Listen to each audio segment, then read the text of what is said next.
On August 2nd, 1918, Major General William S. Graves was summoned by our Secretary of War to proceed with all haste from his post at Camp Fremont in California to Kansas City. There he was to meet the Secretary of War at the Baltimore Hotel to receive instructions that would begin one of the most unique military adventures of the 20th century.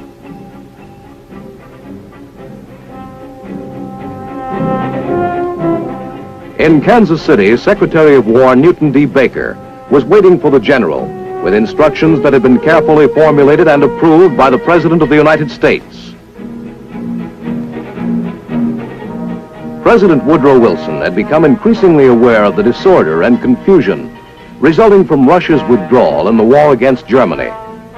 The Treaty of Brest-Litovsk threatened the Allied war effort and gave Germany the opportunity of seizing considerable war materiel, which had been sent to Russia while that country had been a combatant.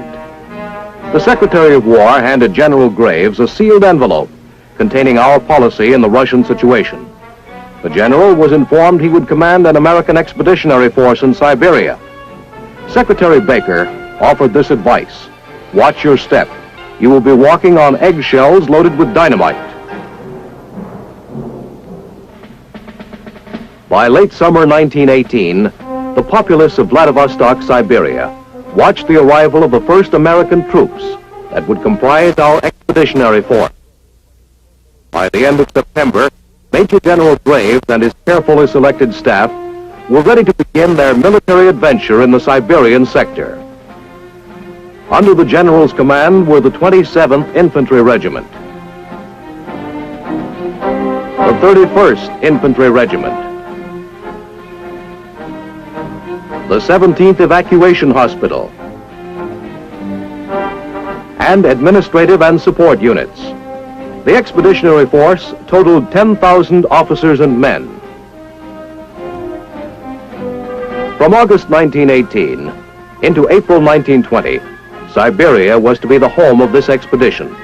Cities such as Vladivostok, Khabarovsk, Harbin, Chita, Krasnoyarsk, and Omsk would be entered in the activity reports of this expedition.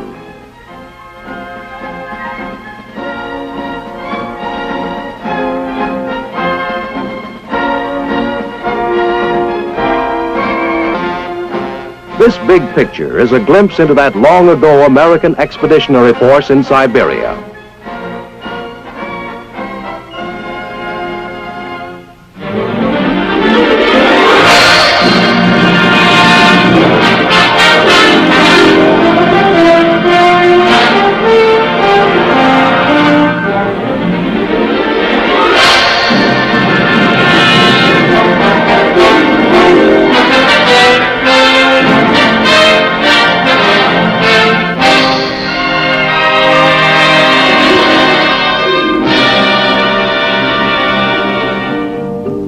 The city of Vladivostok, with its strategic Golden Horn Bay, was the geographical center for our expeditionary force. From his headquarters on Svetlanskaya Street, General Graves was now prepared to follow the objectives outlined in President Wilson's aid memoir.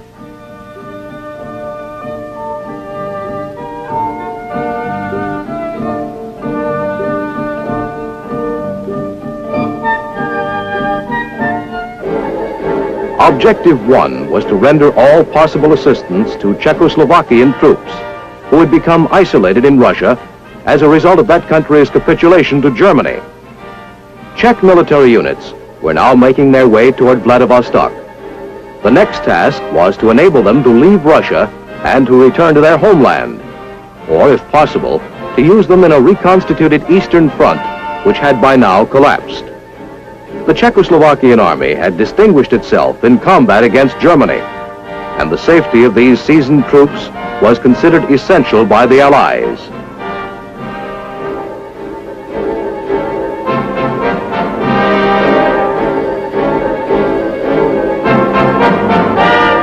Objective 2 was to guard military supplies and equipment which had been shipped to Russia during her participation in the war against Germany.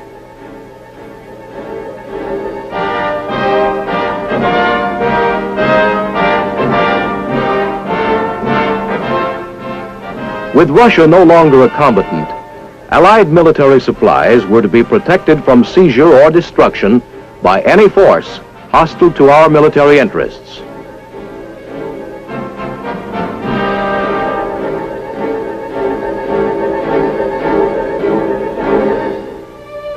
The third objective outlined in the President's aid memoir to General Graves was to provide humanitarian assistance to the Russian people.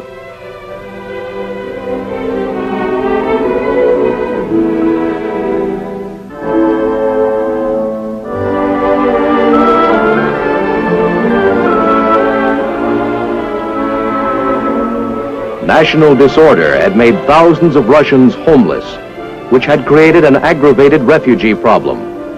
Hunger and sickness were ever present.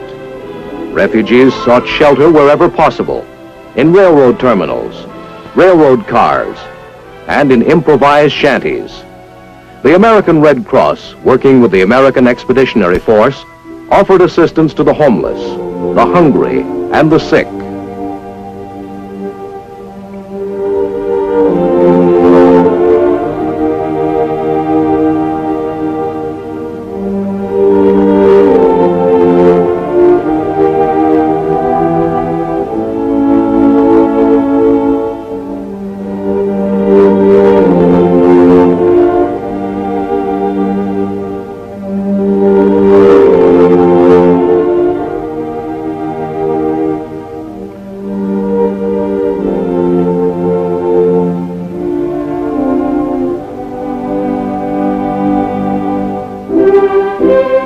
Dr. R.B. Tusler was the chairman of the American Red Cross Commission for Siberia.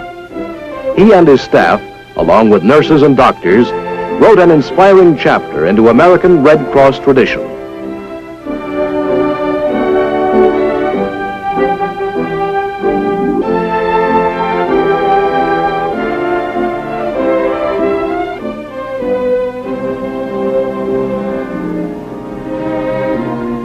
Beyond these specific objectives, General Graves and his men were to avoid any involvement in the erupting internal affairs of Russia. This presidential directive was easier issued than followed, but General Graves, a West Point graduate from the class of 1889, adhered to these policies with great perseverance during the precarious time of his expedition to Siberia.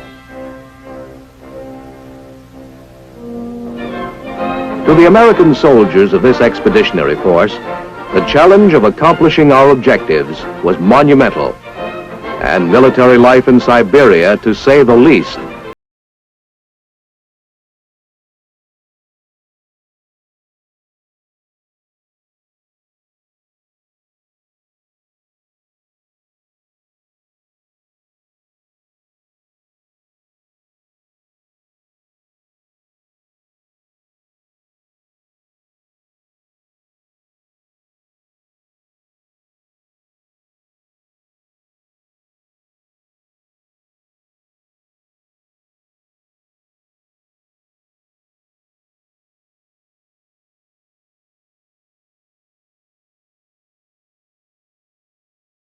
had sailed from the Philippines to Vladivostok. Two of its companies established rail security between Vladivostok and Nikolsk-Ussuri, while remaining elements established camp in the Vladivostok perimeter.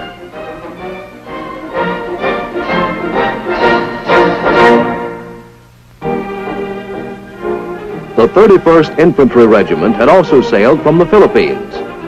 They arrived in Vladivostok in mid-August 1918. Under the command of Colonel Frederick H. Sargent. They established operations in the Khabarovsk region.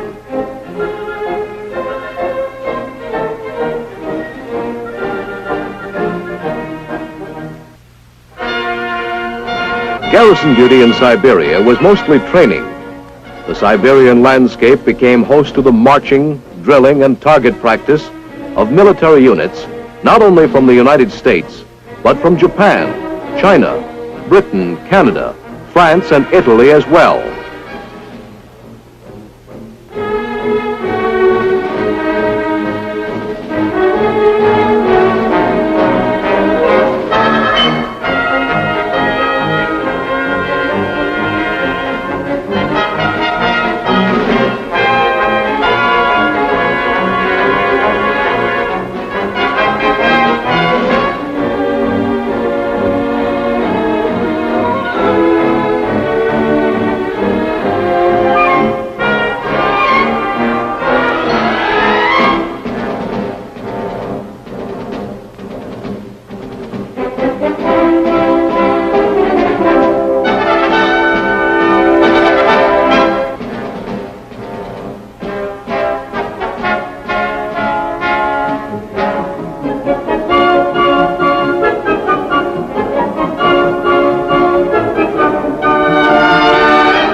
Our American Expeditionary Force was part of a combined military representation.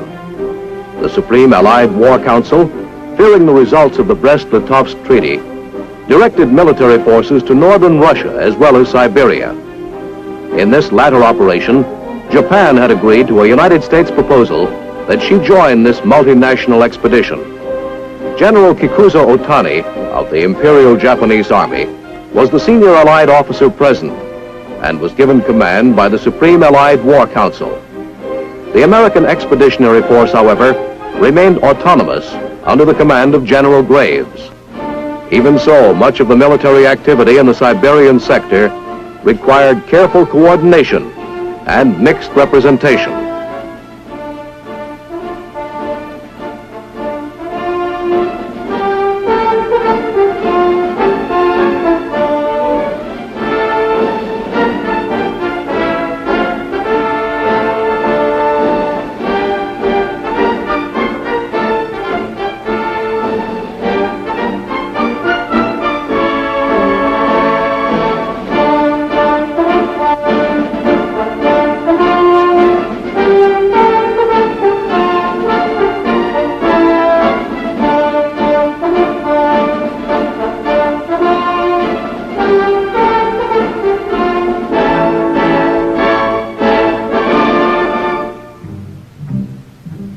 Vladivostok assumed the appearance of an international settlement, and its railroad station, an important military center, was under a rotating guard from each of the military forces stationed in that city.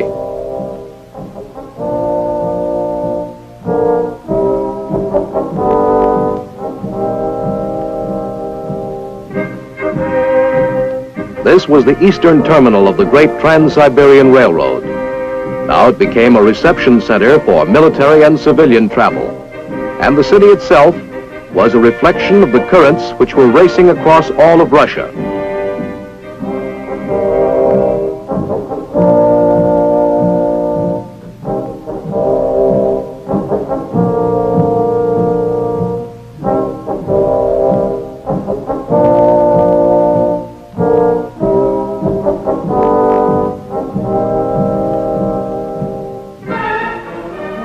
In the Golden Horn Bay area, the arrival of Allied vessels was increasing.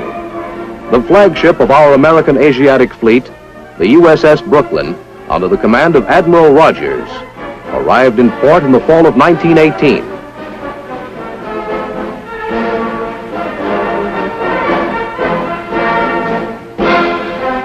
General Graves, with members of his staff, and John Caldwell, the U.S. Consul in Vladivostok, visited Admiral Rogers to discuss our Siberian operation.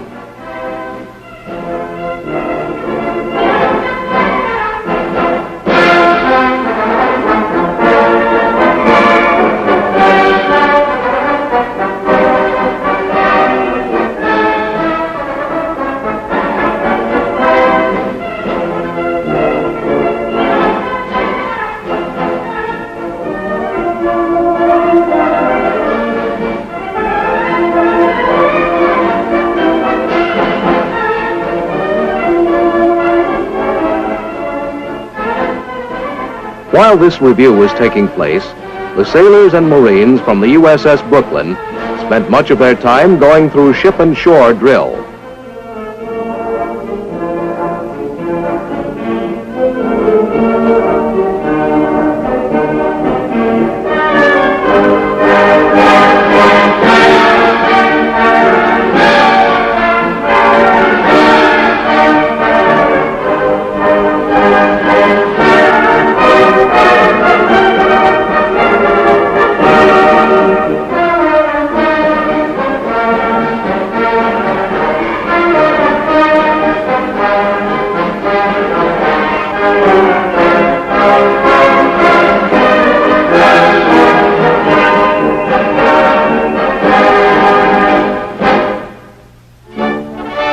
Flagships of other countries represented in the Siberian expedition were also riding anchor in the harbor.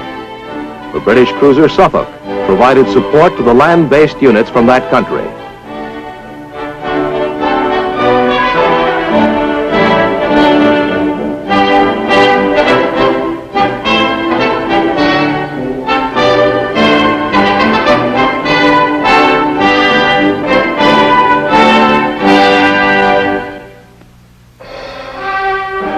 1st 9th Hampshires were one of the British units. This parade along Svetlanskaya Street was prior to their rail movement to the city of Omsk, where Russian Admiral Alexander Kolchak had seized power and established a dictatorship throughout Siberia and eastern Russia.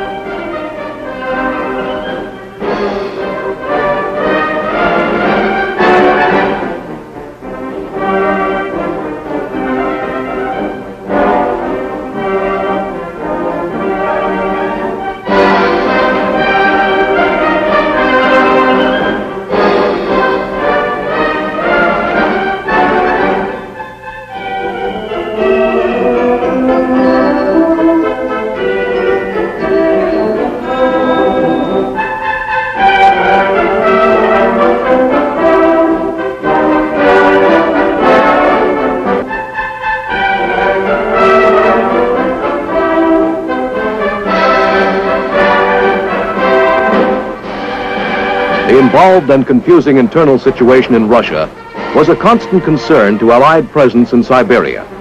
General Graves was realizing the significance of Secretary Baker's comment about eggshells loaded with dynamite.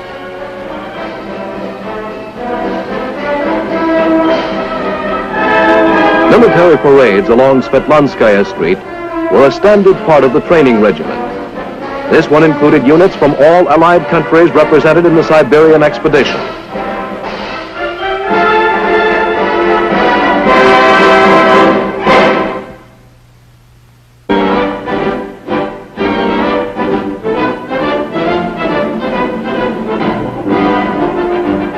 By now, the citizenry of Vladivostok was becoming accustomed to the drum beats, the martial music, and the cadence.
There were opportunities to relax and forget the soldiering for a little while.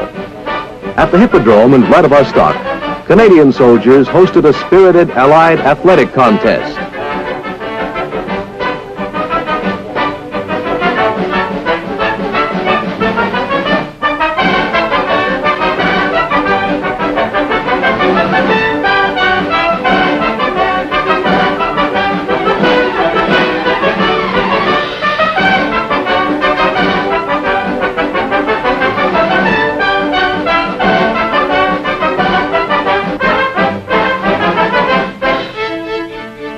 And at Khabarovsk, Siberia, where part of the 27th Infantry was garrisoned, a Wild West show must have looked pretty strange to the local populace.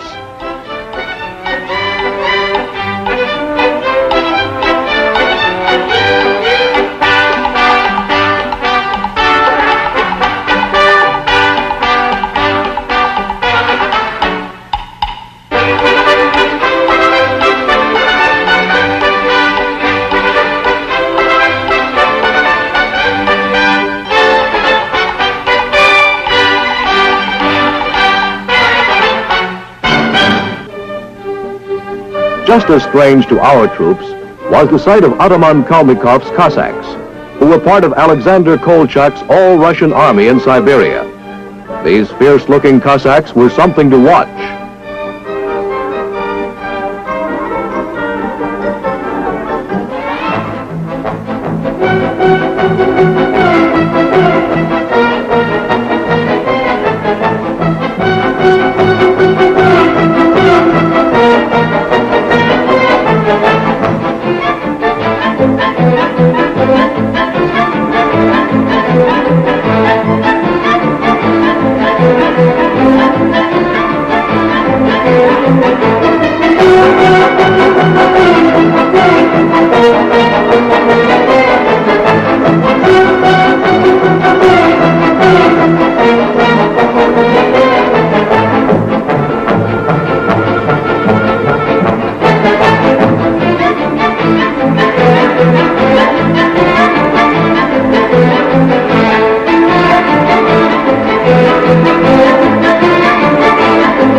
In the spring of 1919, the Russian Railway Service Corps, a non-combatant unit, commanded by American Colonel John Stevens, was given responsibility for maintaining rail operations along the Trans-Siberian Railroad, over which Czech military units were reaching Vladivostok on their troubled journey home.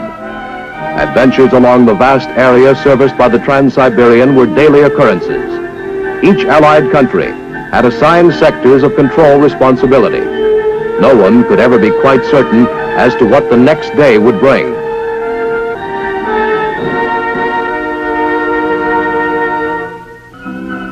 At Harbin, Manchuria, the Trans-Siberian Railroad served a vital transfer point for passenger and freight travel between China, Siberia, and Russia. Protection of this rail center was essential to the Allies.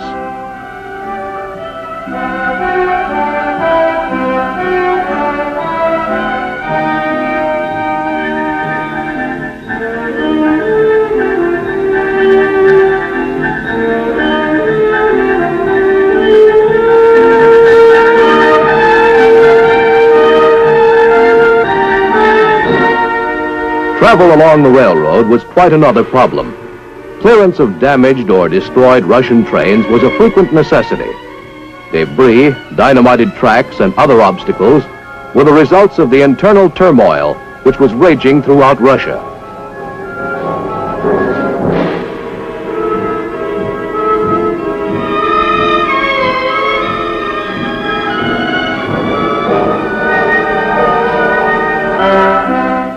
The rail traffic along the Trans-Siberian was a mixture of the divergent interests operating in this area.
American nurses were with our expeditionary force.